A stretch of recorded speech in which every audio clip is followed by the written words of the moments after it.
বন্দে শ্রীকৃষ্ণ চৈতন্য নিত্যানন্দ সহদিত গৌরদয় পুষ্পবন্ত চিত্র সন্দৌ তমানদৌ যদি ভাগবতজন ভক্তিমতী মায়েরা আপনাদের চরণে নরাধমের অনন্ত কোটি প্রণাম। ইতিপূর্বে দুই আলোচক মূল্যবান কথা বলেছেন, কিন্তু বিষয়টা হলো এই যে বৈষ্ণব সভা, জীবে দয়া নামে রুচি বৈষ্ণব সেবন ইয়ে হইতে ধর্ম নাহি শুনো সনাতন। সনাতন গোস্বামীকে কেন্দ্র করে উপদেশ দিয়েছিলেন আমার গৌর সুন্দর এই বৈষ্ণব সভার। আর একটা বিষয় হলো আজকের এই যে আমরা কীর্তন করি, এই কীর্তন আনলেন কে? এনেছেন আমার গৌর সুন্দর।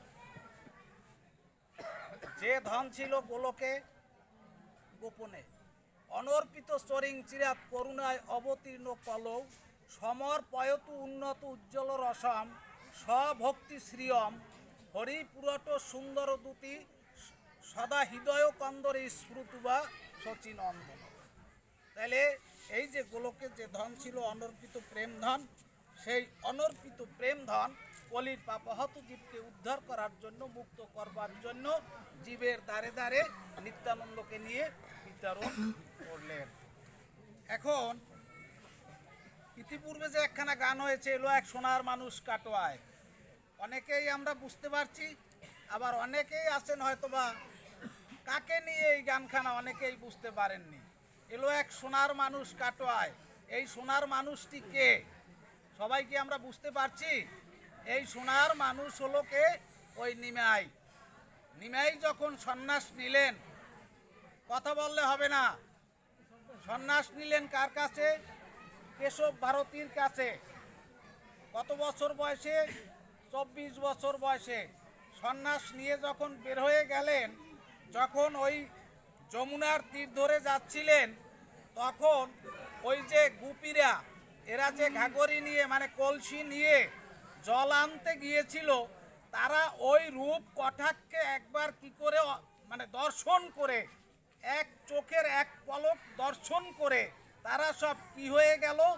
আত্মহারা হয়ে গেল। তাদের নিজের কুলের কথা, নিজের পতি দেবতার কথা সব কিছু ভুলে গেল। এমনকি মাথার ঘুমটা পর্যন্ত এরও কোনো খবর ছিল না যে এই মানুষ কোথার মানুষ, এই মানুষ কোত্থেকে এলো, এ তো এক সোনার মানুষ। কারণ আর গৌর সুন্দরের অঙ্গকান্তিই ছিল আমার রাধার অঙ্গকান্তি দিয়ে করা। বোঝা গেল?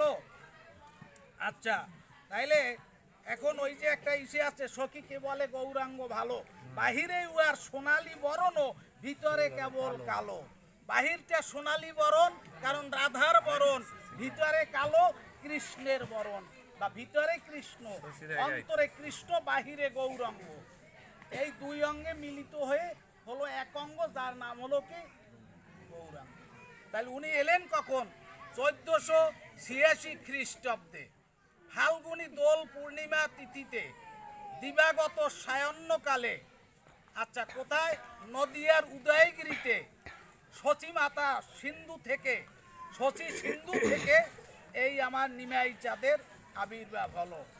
এখন দেখেন, এখানে ভগবানের একটা খুব সুন্দর লীলা আছে, যেটা মহাত্মা শিশির কুমার ঘোষ তার অমীয় নিমাই চরিত গ্রন্থে লিপিবদ্ধ করে গেছেন। যেটা হলো, যেদিন নিমাই ভূমিষ্ঠ হলেন, আমি আগেই বলেছি পূর্ণিমা ছিল, তাই না? আচ্ছা, ফাল্গুনী পূর্ণিমা, পূর্ণিমার দিন হলো কি? পূর্ণ চন্দ্রগ্রহণ হলো। এই চন্দ্রগ্রহণের একটা কারণ আছে। আচ্ছা, আমরা ট্রান্সলেশনে পড়েছি চাঁদেরও কলঙ্ক আছে। এই চাঁদের যে কি কলঙ্ক আছে, এইটা যদি আমি আলোচনা করি তাহলে আধা ঘন্টা আমার এই দিকে যায়। কলঙ্কটা তার কি ছিল, কাজেই ওদিকে যাওয়ার সময় নেই। আর একটা কথা আমরা অহরহ বলি, আমার এই 2-4-5টা কবিতার মধ্যে আছে 16 কলা পূর্ণ শশী উদিত গগনে। আসলে কি 16 কলা? এটা কি আমরা কেউ কোনোদিন হিসাব করে দেখেছি? হিসাব যদি না করি, আজকের একটু দয়া করে হিসাব করুন। প্রতিবদ হইতে শুরু করুন গণনা। প্রতিবদ থেকে নেক্সট পূর্ণিমা পর্যন্ত গোনেন, কয়দিন হয়? 15 দিনে এক পক্ষ, আমরা সবাই জানি। প্রতিদিনে 1 কলা যদি বৃদ্ধি পায়, তাইলে 15 দিনে 15 কলা, তাহলে 15 কলা পূর্ণ হলো, কিন্তু আমরা বলি কি 16 কলা পূর্ণ শশী। এ জায়গায় একটা ভুল আছে না? কি ভুল আছে না? নাই না, 16 কলাই কি বলেন আপনারা? এই তো প্যাঁচ বাজাই দিছি নাকি? তাহলে মীমাংসাটা আমি দিই, 15 কলাই গগনে উদিত, আর 1 কলা কোথায়? শিবের জটায়। এই শিবের জটায় 1 কলা কেন? এরও একটা কারণ আছে, ওইটা বলার সময় এখন নাই। তো এই গৌরসুন্দর উনি কি করলেন? উনি যখন সন্ন্যাস মন্ত্রে দীক্ষা নিলেন, তখন এক মায়াবাদী সন্ন্যাসী প্রকাশানন্দ সরস্বতী, ওনার সাথে যখন দেখা হয়, তখন উনি অবলোকন করলেন যে তো নাচে গায়ে কীর্তন করে। তখন বলেছিল বেদান্ত পঠন ধ্যান সন্ন্যাসীর কর্ম, এই হইল সন্ন্যাসীর কাজ। উহাচারি করো কেন ভাবুকের কর্ম? যে নাচে গায়ে এত ভাবুকে করে, তুমি তো বেদান্ত পঠন করছো, ধ্যান করছো, কাজে এইগুলা বাদ দিয়ে তুমি এইটা করো কেন? তখন বলেছিল শুনো শ্রীপাদ ইহারও কারণ, গুরু মরে মূর্খ দেখি করিল বারণ। কথার গুরুত্ব আছে, এই কথাটা বুঝতে হবে। বেদ বেদান্ত পঠন ধ্যান এটা আমার মতো মূর্খের পক্ষে সম্ভব নয়। গুরু আমাকে মূর্খ বলেছে যে এটা তোর মতো মূর্খের পক্ষে সম্ভব নয়। আচ্ছা, গৌরাঙ্গ যদি, নিমাই যদি তার গুরুদেবের কাছে মূর্খ হয়, তাহলে আমরা কি? এটা নিজে নিজে বিচার করেন। তখন বলেছিলেন মূর্খ তুমি, তোমার নাহিক বেদান্ত অধিকার। মূর্খ তুমি, তোমার বেদান্তের অধিকার নাই। মূর্খ তুমি। তিনি কিন্তু ব্রাহ্মণ সন্তান এবং একজন কি অধ্যাপক সংস্কৃতের, তারপরও তিনি মূর্খ। মূর্খ তুমি, তোমার নাহিক বেদান্ত অধিকার। কৃষ্ণ মন্ত্র জপ সদা এই মন্ত্র সার, সর্বমন্ত্র সার নাম এই শাস্ত্র মর্ম। নাম মিলে কলিকালে নাহি আর ধর্ম। এত বলি 1 শ্লোক শিখাইল মোরে, কণ্ঠে করি শ্লোক করিও বিচারে। হরের নাম হরের নাম হরের নামইব কেবলম, কলৌ নাস্তেব নাস্তেব নাস্তেব গতির অন্যথা। এই মন্ত্র যখন গৌরসুন্দরের নিমাইয়ের কর্ণে দিল, নিমাই আত্মহারা হয়ে গেল, পাগল হয়ে গেল, উন্মাদ হয়ে গেল। তখন নিমাই কি করত? হ্যাঁ কৃষ্ণ কৃষ্ণ বলি ধুলায় পড়িল গোরা, ধুলায় ধূসরিত অঙ্গ দু নয়নে বহে ধারা। ক্ষণে হাসে ক্ষণে কাঁদে, ইতিউতি চায়, বলে এই ছিল কোথায় গিয়ে পালালো আমার মনচোরা। যখন কৃষ্ণকে এই বাহির চোয়া নয়নে দেখে না, তখনও নিমাই কান্দে। আর যখন অন্তর জগতের যে দৃষ্টি শক্তি, সেই চোখে যখন দেখে না, তখনও নিমাই কান্দে। এই জন্য নিমাইয়ের কান্দার কোনো শেষ ছিল না। একটু জল লাগবে। তো এই নিমাই যখন, ওই গানের মধ্যে একটা কথা ছিল, হরি করি পর্যন্ত নৃত্য করছে। একটু জল।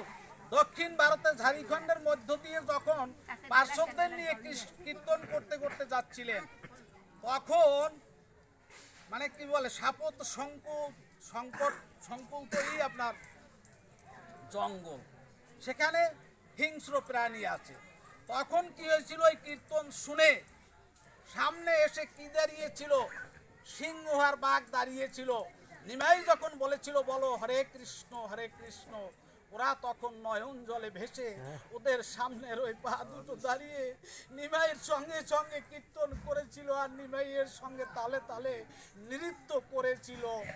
এই হলো নামের দাহিকা শক্তি, যে নামের কারণে দেখেন এই যে জবন হরিদাস যাকে আমরা বলি, এই জবন হরিদাসকেও ওই বিপদগামী করার জন্য পাঠানো হয়েছিল কাকে? লক্ষ্য হীরাবাইজিকে। সেই হীরাবাইজি 3 দিন গিয়েছিল, 3 দিন বলেছিল বসো, আমার 3 লক্ষ নাম জপ পূর্ণ হলে আমি তোমাকে রতি দেব। 3 দিনে যখন দেখা গেল রতি দেওয়া হয়নি, তখন ও দেখলো যে নামের দাহিকা শক্তিতে 3য় দিনে ওর মধ্যে আর ওই কামভাব ছিল না। ওর চরণে পড়ে গেল নিমাইয়ের বা প্রভুর, বলল প্রভু আমি তোমাকে ভুল বুঝেছি। হ্যাঁ, আমি যে কামনা নিয়ে এসেছিলাম, আমার সেই কামনা আজ চিরদিনের মতো বিলীন হয়ে গেছে। দয়া করে তুমি আমার চরণে আমাকে একটু আশ্রয় দাও, জায়গা দাও। সেদিন বলেছিল দা তুই আজ থেকে এই মধুর হরিনাম করবি, জীবনে আর তোর কোনো কিছুর চিন্তা নেই, কোনো কিছু চাওয়া পাওয়াও লাগবে না। সেদিন থেকে ওই হীরাবাইজির নাম হয়েছিল লক্ষ্য নামী বা লক্ষ্য হীরা। এই যে নাম, এই নামের দাহিকা শক্তিতে কিনা হয়। এই নামের দাহিকা শক্তিতে পাথর কি হয় শোলা হয়ে ভাসে, আবার শোলা ডুবে যায় এই নামের দাহিকা শক্তিতে। এই নামকে বলা হয়েছে চেত দর্পণ মার্জনম ভব মহাদাবাগ্নি নির্বাপনম ছেড়েও কৈরব চন্ডিকা ছেড়েও কৈরব চন্ডিকা বিতরণম বিদ্যাবধূর জীবনম আনন্দ অম্বুদি বর্তনম প্রতিপদম পূর্ণ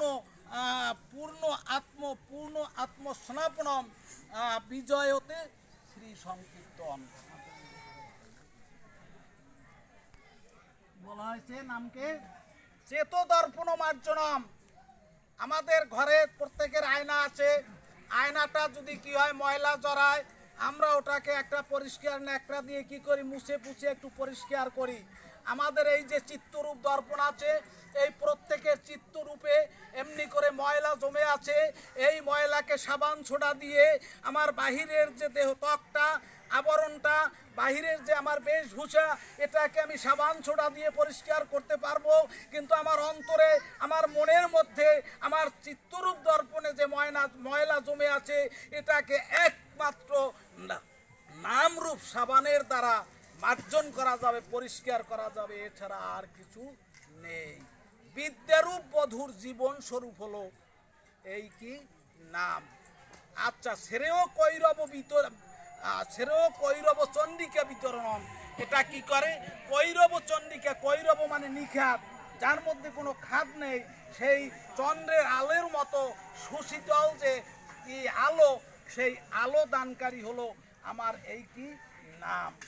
আচ্ছা, আনন্দ অম্বুদি বর্ধনম প্রতিপদম, প্রতি পদে পদে আপনি যত করবেন, প্রতি পদে পদে অর্থাৎ আস্তে আস্তে আপনার মধ্যে আনন্দের ঢেউ উথলিয়ে যাবে, এর কোনো কমতি হবে না। আপনি যত নাম করবেন ততই দেখবেন আপনি মানে কি আনন্দ আস্বাদন করছেন, রসামৃত আস্বাদন করছেন। আচ্ছা, এই হলো আমার নাম। সেই নাম নিয়ে এলেন কে? আমার গৌর সুন্দর। তো যাই হোক, সময় তো বোধহয় আর নাই। এখন কথাটা হলো, আমরা যারা জড়জাগতিক জগতের লেখাপড়া করেছি, এই যে বিদ্যা, এই বিদ্যা দিয়ে মূলত আমাদের কোনো কাজ হবে না। আজকের হিরেন বাবুর আর আমার সার্টিফিকেট কয়খান, আর হয়তো বা আমার তার 6 মাস লাগবে কাজে, এরপর আর কাজে লাগবে না। কারণ ওই পেনশনের সময় কয়টা টাকা তুলতে তো লাগবে, জগদীশ বাবুর আর লাগবে না, ও পোড়াই ফেলাইলেও কোনো সমস্যা হয়, মোর বাবার তা ওই একই। ঠিক আছে, এই জন্য দেখেন প্রকাশ দিগ্বিজয় পণ্ডিত কেশব কাশ্মীরির সাথে যখন ওই তর্ক যুদ্ধে নিমাইয়ের সাথে যখন কেশব কাশ্মীরি হেরে গেলেন, ওটা গঙ্গার শ্লোক নিয়া, সেই শ্লোকের দিক যাওয়ার সময় নাই ভাই। তখন পরাজিত হওয়া কেশব কাশ্মীরি কিন্তু যেন তেন না, যার জিহ্বায় স্বয়ং বিদ্যাদেবীর অধিষ্ঠান, রাত্রে যখন বিমর্ষ বদনে গিরিয়ে গিয়া ওই বিছানায় মাথা এলিয়ে দিল, ঘুম তো আর আসে না। এখন ওই সরস্বতীর কথা ভাবতে ভাবতে সরস্বতী এসে হাজির হলো, বলল আমি যে আজকে এর কাছে হেরে গেলাম, সামান্য এক ছোকরা মানে একটা ছোট ছেলে, এই ভারতবর্ষে আমি কোনো পণ্ডিতের সাথে তর্কযুদ্ধে পরাস্ত হইনি, এর কারণটা কি?